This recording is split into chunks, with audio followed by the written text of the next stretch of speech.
Testing 1, 2, 3. This will be the Community Redevelopment Agency meeting for November 4th, 2015. He's such a social butterfly. Let's do it.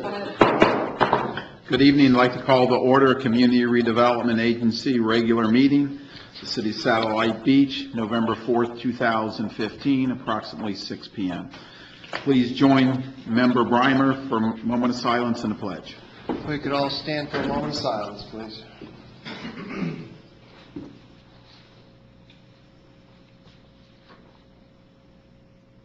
Could you join me in the Pledge of Allegiance?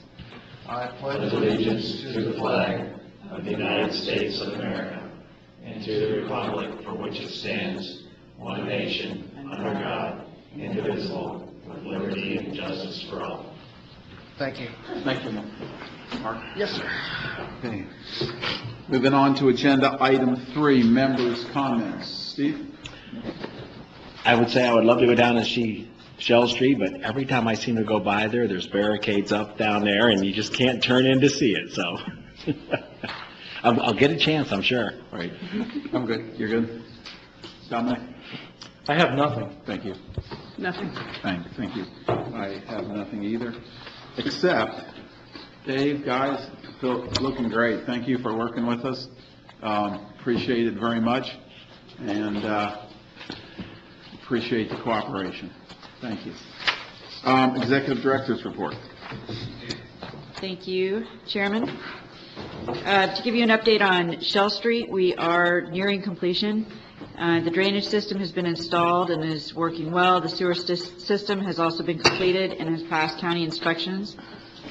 The underground power and utilities are still going on, so we're waiting on FPL right now.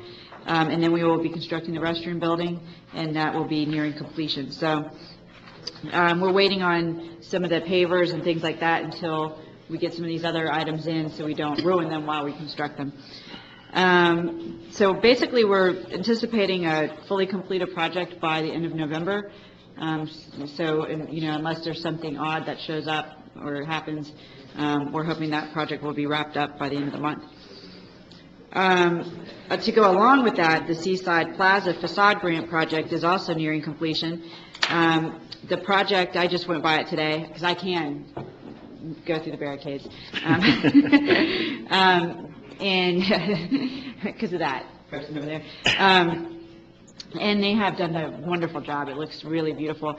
As you recall, we asked David Allison to participate, David and Kathy, because they're contractors, so we knew that they would run a good project and they do it well. And then it's also, right next to our street project, and we knew that we would have a big impact with that project.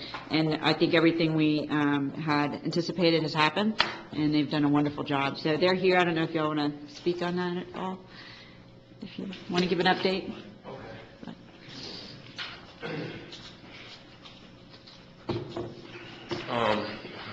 I was told earlier in the week that they're going to sub out the asphalt work to Community Asphalt, and it was going to be done by end of next week. And tonight at 4:30, I just found out that we're still waiting on FPL, just like you said. And so I was just going to tell John it's come to push and shove. I think it's probably on somebody's desk somewhere. We need to get with FPL and try to get them to move forward with what they're doing and get it done. I mean, it's probably a day's work for them, and I think it's probably, like I said, in a file on somebody's desk.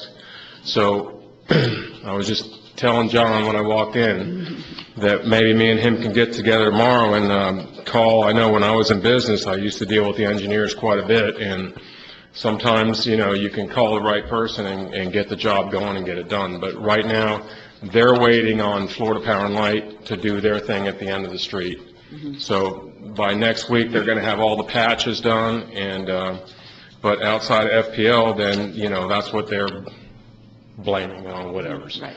So what do you think, John? Maybe me and you can get together tomorrow, and we'll get, who is it? It was Peter. Who's in charge of it now with FPL? Yeah, they change around a lot. They used to have their planners were there for, more years, and now it seems like they've had 3 of them in the last 2 years. And So if I can get together with John tomorrow, maybe we can push it and get it moved forward. I can call the top guy if you want me to do that tomorrow. I mean, I personally walked down with the check and handed it to him and say, Well, that was the first excuse, because when I was asking about it, because I told him originally, I said, you can park your equipment on our property, no problem during the week, but on the weekends, I need the parking lot for the restaurants. And, but in the beginning, it was like, well, the city didn't pay Florida Power and Light for the work, whatevers. So now it appears that we're still waiting on Florida Power and Light, and I would like to get with John tomorrow and see if we can push it through, because maybe I'll run into one of my old connections there, and maybe we can get it, done quicker. Yeah, Okay? But other than that, it's going to be nice. it's already looking nice. Thanks. The colors are great, too. Appreciate it.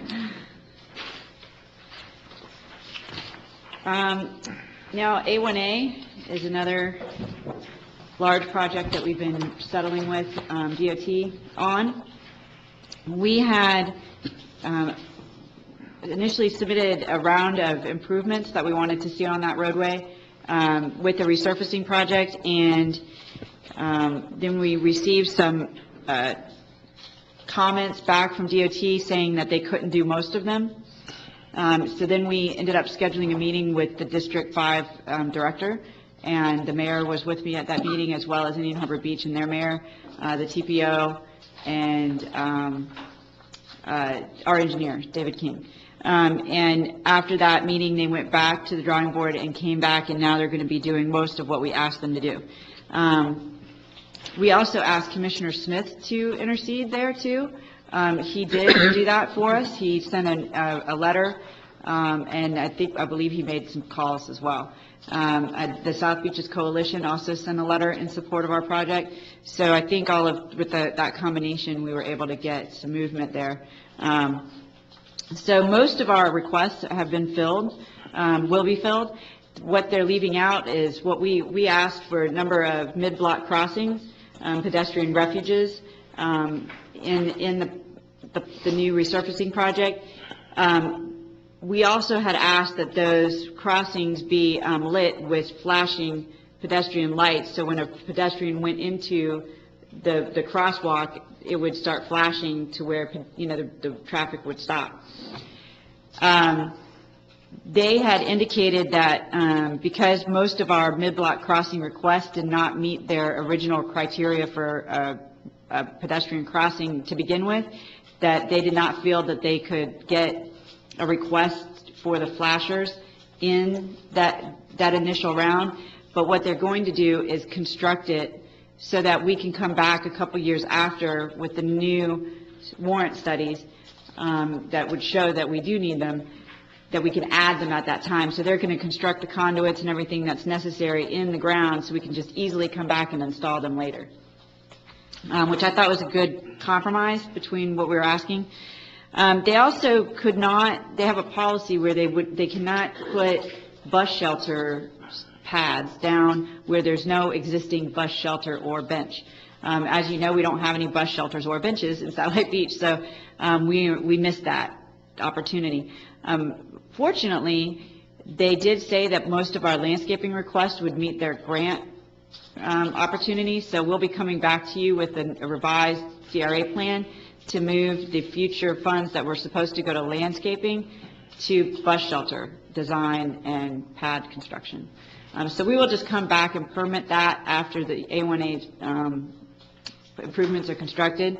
So we're going to start the design and permitting of that while they're constructing the A1A project. So when they're completed, we'll just come and put the shelters in at that, or the pads for the shelters in at that time. So those were really the only two things they said no to. We're getting medians all the way down in front of the 100 acres. Anywhere that there is a current, concrete median, they're grassing that. Most of the sidewalk requests, like there's going to be a sidewalk through the woods streets that we had asked for, is going in. So pretty much everything we had asked for is going to happen, except for those two items that I mentioned. So we're very excited about that project. And again, the only financial contribution to that project would be the cost of the mast arm replacements to go from a swing arm to a mast arm construction for the signalized intersections. So that's a cost of $400,000. You already have that budgeted. That'll be placed in the reserves with the budget amendment you're going to be voting on soon. So at that point, that's when we'll be using those funds. So it'll go into reserves until we're using it. And that's it. Thank you. I have a question. I did too. Go ahead. Courtney, who's been dealing with FOT on all these issues? FDOT? Myself, yeah. Well, I really want to commend you. This is a terrific report. We have so many really good, big projects underway, and it's because of your leadership on this and your negotiating skills. And I thank you, commend you. I just want to say I'm thrilled that we're getting the cooperation from, Kurt Smith and Indian Harbor Beach, because, when we do these type of projects, going in there alone, we don't have the clout that we have with the other partners, and I'm thankful that they, contributed in on this, and I'm thankful that you work with them, and I know you're still working with Kurt Smith on some other things through this project. So this is what we need to be doing, and we need to be continuing to do it, and I think that's the direction that you're pushing us in. So thank you. I think it's great. Thank you. I think it's good we made the effort and went. And we didn't back down after the first one, because when we were at the first one, we drove away going, shaking our heads, would we lose $580-some thousand that we were guaranteed? And I think going back and being persistent and adding the other elements in really helped. So they know who we are now, and they know, we care about making it right, and we'll work with them. So I think that's big. One question, since it falls in the CRA, does the rest of the county have a shortage of light poles? Because South Patrick sure doesn't have a shortage of concrete poles. There is more poles lining South Patrick than I've ever seen in my life. Anywhere. And, I mean, it's just amazing, and they won't let us, they don't want to do it underground. So where's the logic? I mean, have you driven down South Patrick lately? It's cement pole after cement pole. Some of those will go away, that they're in the process of their hardening, but they are adding more poles to that. We originally, I posed the question to Bart saying, I'm getting a lot of phone calls, well, what is this, and then I got a response, well, we got it permitted, but they got it permitted through DOT, not the city, so we didn't know anything about it until they started constructing it. So when I will get them to give me a little bit more detail on it, and I'll forward that over to you. Okay. But I do know that some of them will be taken out. They're through the process, but not many. I think most of them are still going to be there. This looks like there's redundancy there. You got cement poles next to old wooden poles. And new wooden poles. New shorter ones. I mean, I don't know. It just seems like it would. I can't tell you how many people have stopped me and go, Can we invite somebody to come and explain to us why? I mean, I thought the intention of putting the big concrete poles in was so they could get everything on the concrete poles, and now that's not the case. I do think some of them will be going away, those small wooden, but I will double check, and I will ask them to make some time to come and explain it to you. Great. Thank you. Any further questions?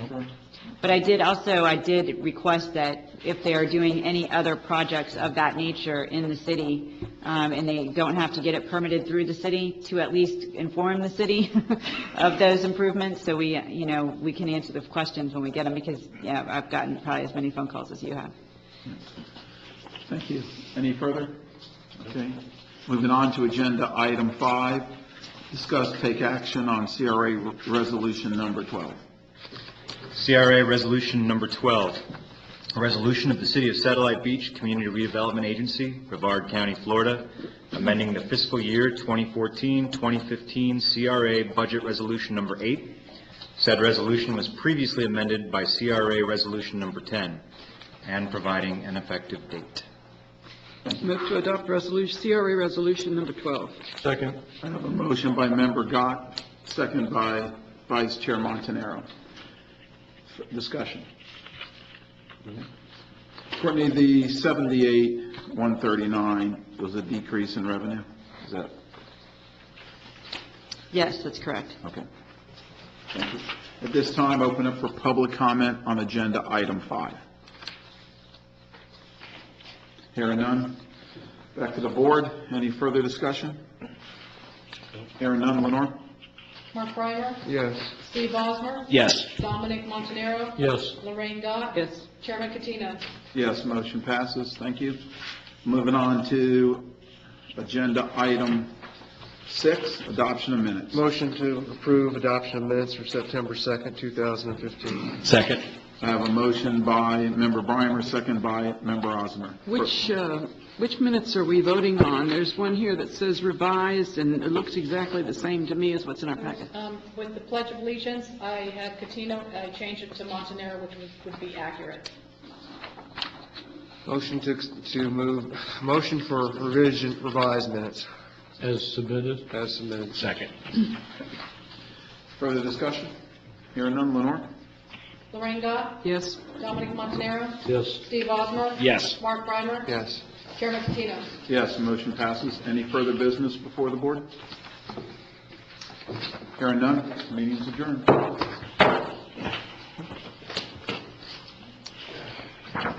looked for the change too.